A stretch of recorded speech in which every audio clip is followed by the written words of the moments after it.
Hello students, मैं Neeru Gupta, associate professor department of chemistry, government MS college Bikaner.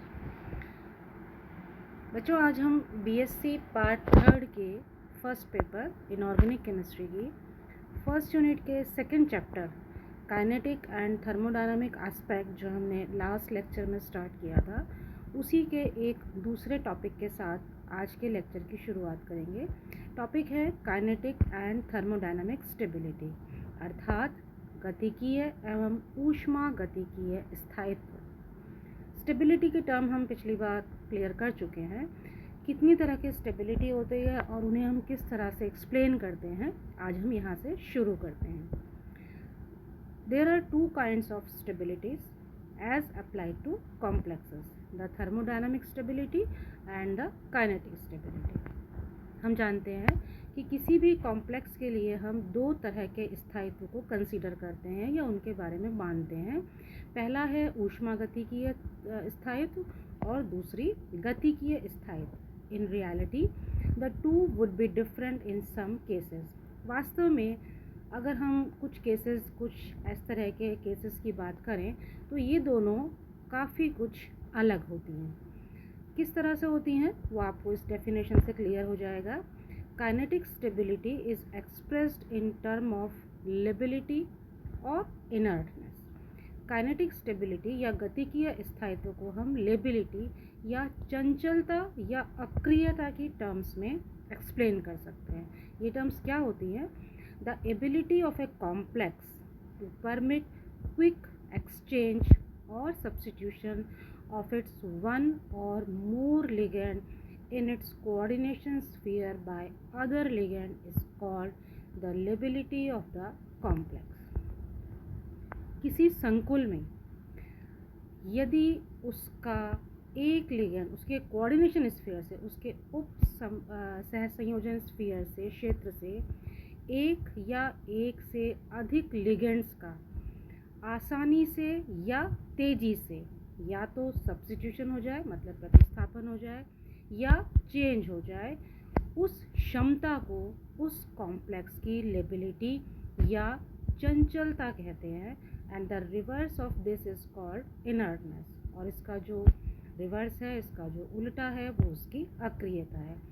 इस definition से एक चीज़ आपको क्लियर हो जानी चाहिए, यानी कि रिएक्शन जितनी तेज़ी से होगी, और रिएक्शन किस तरह की, it may be a quick exchange और substitution reaction by one or more ligand, यानी एक या एक से ज़्यादा लिगेंड का यदि सब्स्टिट्यूशन या एक्सचेंज आसानी से होता है, अंतर परिवर्तन आसानी से होता है, तो वो उस कॉम्प्लेक्स की चंचलता होती है और वही उसकी काइनेटिक स्टेबिलिटी को समझाने के लिए इस्तेमाल किए जाने वाली एक टर्म है।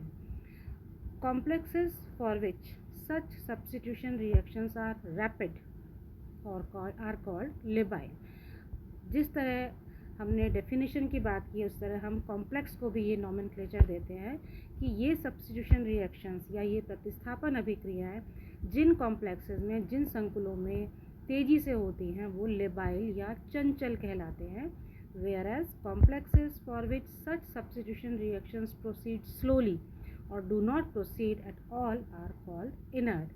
और वे कॉम्प्लेक्स जिनमें इस तरह की सब्स्टिट्यूशन रिएक्शंस या प्रतिस्थापन अभिक्रियाएं बहुत धीरे होती हैं या इनफैक्ट नहीं होती हैं, उन्हें हम अक्रिय या इनर्ट कॉम्प्लेक्सेस कहते हैं।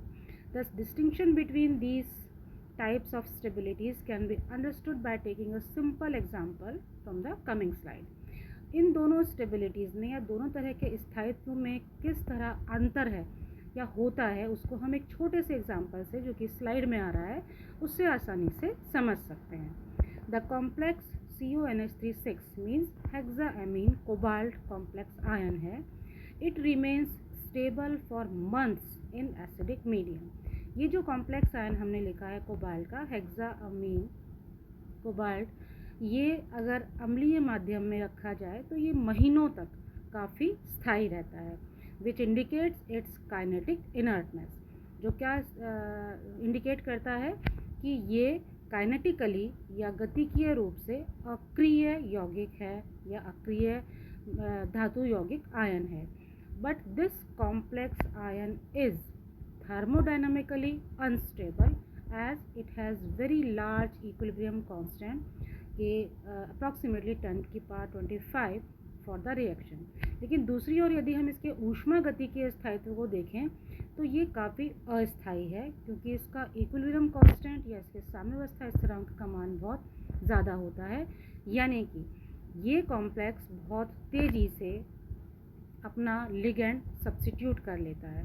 सो it is thermodynamically unstable. This indicates that this complex ion means hexaammine cobalt is thermodynamically unstable. ये यौगिक, ये संकुल थर्मोडायनामिकली या ऊष्मा गतिकीय रूप से तो ये अस्थायी है इन acidic medium particularly, but it is kinetically inert. और काइनेटिकली या गतिकीय रूप से ये अक्रिय है, क्योंकि हमने जैसा पढ़ा कि ये अम्लीय माध्यम में काफ़ी लंबे समय तक स्थायी रहता है। तो इस तरह से इस एग्जाम्पल की सहायता से हम ये देख सकते हैं कि कोई भी कॉम्प्लेक्स ज़रूरी नहीं है कि अगर वो थर्मोडायनामिकली स्टेबल हो तो वो काइनेटिकली भी स्टेबल होगा, या काइनेटिकली स्टेबल हो तो वो थर्मोडायनामिकली भी या ऊष्मागतिकीय रूप से भी स्थायी होगा। तो ये तो हुई दोनों तरह की स्टेबिलिटीज़, थर्मोडायनामिक और काइनेटिक स्टेबिलिटीज़ या ऊष्मागतिकीय और गतिकीय स्थायित्व के बीच एक जनरल क्लासिफिकेशन, उसकी डेफिनेशन से, उसके एग्जाम्पल से हम समझ सकते हैं। अब हम बात करेंगे उन फैक्टर्स की जो कि कॉम्प्लेक्सेस की स्टेबिलिटी को या संकुलों के स्थायित्व को प्रभावित करते हैं। The stability of complexes depends upon the following factor. जिन कारकों पर ये स्टेबिलिटीज़ या स्थायित्व निर्भर करते हैं उसमें मुख्य रूप से दो हैं। Nature of the central metal ion यानी कि केंद्रीय धातु आयन की प्रकृति, and secondly nature of the ligand यानी लिगेंड की प्रकृति। पहले हम बात करेंगे nature of the central metal ion. इसमें कुछ छोटे छोटे पॉइंट्स हम कंसीडर करते हैं, जिसमें पहला है charge on the central metal ion, यानी कि केंद्रीय धातु आयन पर आवेश। Metal ions having high charge density form stable complexes. एक बहुत जनरल कंसिडरेशन जो आपको पता होना चाहिए कि वे धातु आयन जिन पर उच्च आवेश घनत्व होता है वो स्थायी संकुल बनाते हैं। चार्ज डेंसिटी का मतलब क्या है? It is the ratio of charge to the radius of the ion, यानी कि धातु की त्रिज्या पर जो आवेश है उसके अनुपात को रेडियस की तुलना में जो अनुपात होता है उसे हम चार्ज डेंसिटी या आवेश घनत्व कहते हैं। Thus smaller the size and larger the charge of a metal ion more stable are the complexes. इसका मतलब क्या है कि धातु आयन का जितना छोटा आकार होगा और जितना ज़्यादा उस पर आवेश होगा वो उतना ही स्थायी संकुल बनाएगा। This is because a smaller more highly charged metal ion allows closer and faster approach of the ligands, and the greater force of interaction results into stable complex। और इसका मुख्य कारण क्या है कि एक छोटा और उच्च आवेशित धातु आयन लिगेंड्स के साथ एक नज़दीकी और तेज़ी के साथ अप्रोच रखता है या उसके साथ इंटरेक्ट करता है, और उस इंटरेक्शन से एक स्टेबल या एक स्थायी संकुल का निर्माण होता है। तो जो हमारा पहला फैक्टर है charge on the metal ion, उसमें आपको क्या बात याद रखनी है कि एक छोटा और एक highly charged metal ion stable complex form करता है। सेकेंड, इसके अंदर हम जो बात करेंगे वो है साइज ऑफ मेटल आयन, यानी कि धातु आयन का आकार। As the size of metal ion decreases the stability of complex increases. जैसे जैसे धातु आयन का आकार घटेगा यानी कि वो छोटा होता जाएगा, कॉम्प्लेक्स या संकुल का स्थायित्व बढ़ता जाएगा। As we consider the bivalent metal ions, the stability of their complexes increases with decrease in ionic radius of the central metal ion. यदि हम द्विसंयोजी धातु आयनों की बात करें तो हम ये देखते हैं कि उनके कॉम्प्लेक्सेस की स्टेबिलिटी जैसे जैसे उनकी आयनिक रेडियाई या आयनिक त्रिज्या घटती है बढ़ती चली जाती है स्थायित्व। तो ये चीज़ भी हम एक एग्जांपल से क्लियर कर सकते हैं। As we know that the charge density increases from left to right and follows the natural order of stability of Irving William order. एक आइविंग विलियम ऑर्डर है जो ये बताता है कि जैसे जैसे हम पीरियोडिक टेबल में लेफ़्ट टू राइट या बाएं से दाएं मूव करते हैं तो चार्ज डेंसिटी या आवेश घनत्व बढ़ता जाता है. With the help of this example it is easy to understand the fact. इस छोटी सी एक ऑर्डर के अंदर हमने 3 चीज़ें लिखी हैं. पहले हमने बाइवेलेंट आयंस लिखे हैं, मैग्नीज, आयरन, कोबाल्ट, निकल, कॉपर एंड जिंक. साथ ही हमने उनकी आयनिक रेडियाई भी लिखी है.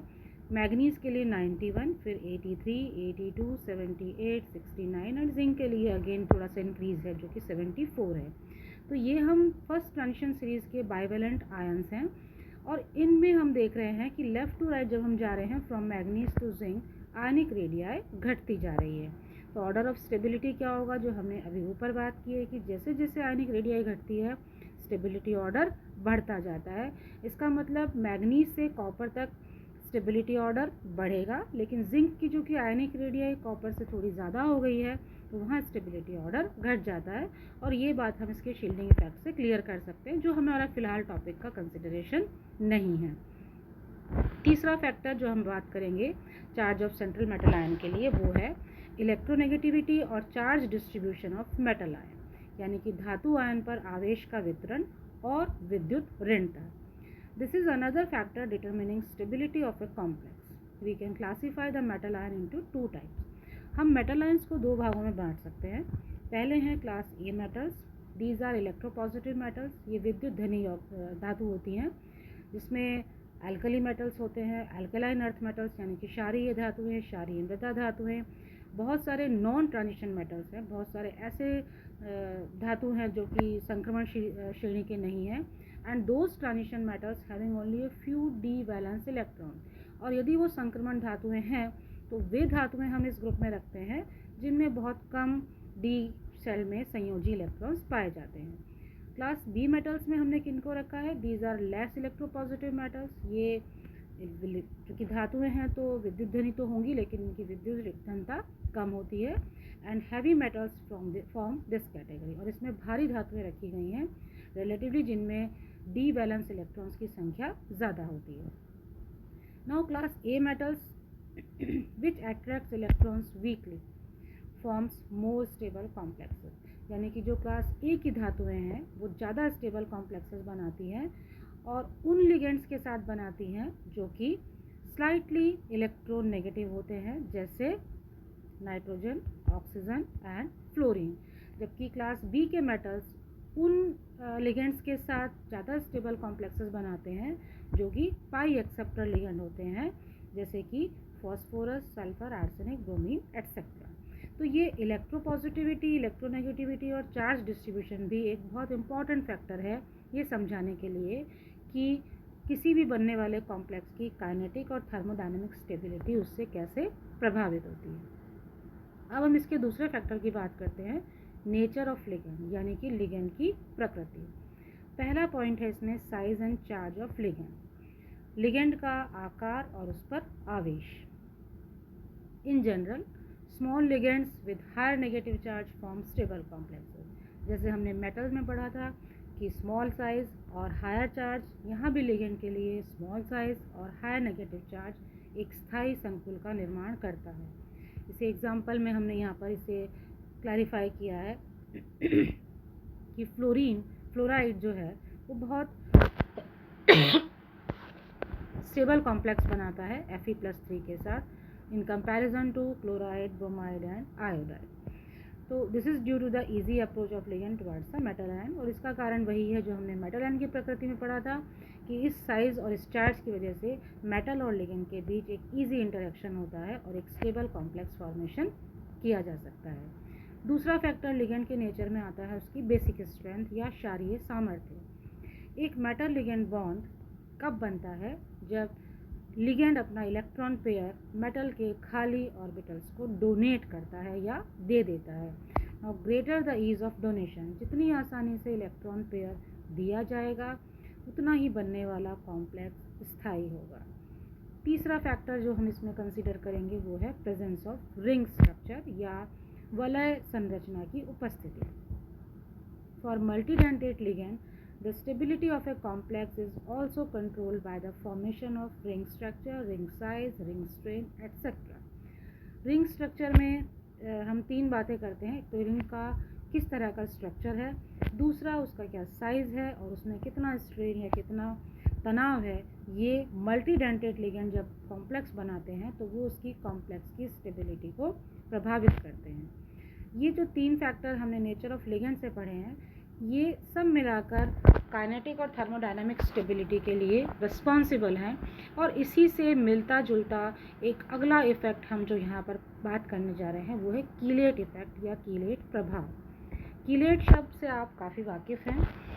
क्या होते हैं कीलेट्स, कैसे डिफाइन करते हैं और किस तरह से कॉम्प्लेक्सेस की स्टेबिलिटी इससे अफेक्टेड होती है, इससे प्रभावित होती है, ये हम देखते हैं। The complexes formed by chelating ligands such as ethylene diamine are more stable than those formed by monodentate ligand. वे कॉम्प्लेक्सेस जो कीलेटिंग लिगेंड से, जैसे कि इथिलीन डाइएमीन हमने यहाँ एक एग्जाम्पल लिया है, these are more stable than those formed by monodentate ligand. उन लिगेंड्स की तुलना में जो कि मोनोडेंटेड है या एक दंतुक लिगेंड है, उनकी तुलना में वे कॉम्प्लेक्सेस जो कि कीलेटिंग लिगेंड से बनते हैं वो ज़्यादा स्थायी होते हैं। And this enhanced stability of complexes containing chelating ligand is called chelate effect. और कीलेटिंग लिगेंड से बनने वाले कॉम्प्लेक्सेस में जो एक स्थायित्व बढ़ता है या उसमें वृद्धि होती है उसे कीलेट इफेक्ट या कीलेट प्रभाव कहते हैं। The chelate effect can be explained on the basis of favorable entropy change during chelation. Chelation या कीलेटीकरण के दौरान जो एंट्रोपी में चेंज होता है उससे हम कीलेट इफेक्ट को या कीलेट प्रभाव को समझा सकते हैं। During formation of metal complexes several molecules of the solvent in the solvated cation are replaced by one or more number of chelating ligand molecule. जब एक धातु संकुल बनता है तो जल योजित धनायन जो कि विलयन में है उसमें से बहुत सारे तो नहीं, हम एक या एक से ज़्यादा कहेंगे, कीलेटिंग लिगेंड मॉलिक्यूल्स से रिप्लेस होते हैं या प्रतिस्थापित होते हैं। This result in entropy increase, इससे एंट्रोपी में बढ़ोतरी होती है।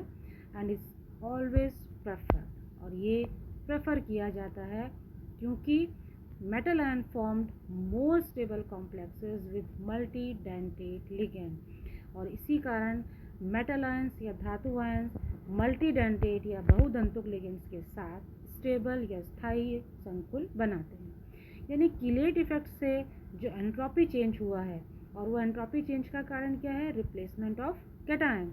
इस कारण से जो मेटल आयंस है वो कीलेटिंग लिगेंड्स के साथ जुड़कर ज़्यादा स्टेबल कॉम्प्लेक्सेस बनाते हैं। And it has also been observe that larger the number of chelate ring greater is the stability. और ये भी देखा गया है कि कीलेट रिंग जितनी ज़्यादा होंगी बनने वाले कॉम्प्लेक्स में उतना ही ज़्यादा स्थायित्व होगा।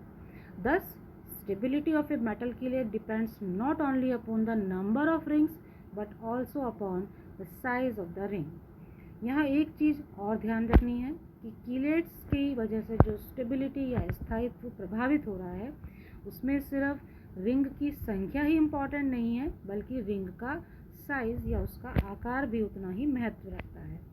It has been observe that metal chelates having 5 member ring are more stable. ये देखा गया है कि वे कॉम्प्लेक्सेस जिनमें 5 सदस्यीय कीलेट वलय होती है वो ज़्यादा स्टेबल होते हैं। कीलेट्स हैविंग 6 मेंबर रिंग, वो कीलेट्स जिनमें 6 सदस्यीय वलय होती है, they are slightly less stable, वो थोड़े कम स्थायी होते हैं। Chelating ligands such as ethylene diamine, oxalate ion, glycine etcetera form quite stable 5 member chelate. सामान्य रूप से अगर हम बात करें तो ethylene diamine, oxalate ion, glycine, ये वो कीलेट्स हैं, वो मल्टीडेंटेट लिगेंड्स हैं जो 5 सदस्यीय रिंग वाले होते हैं और स्टेबल मेटल कॉम्प्लेक्सेस बनाते हैं।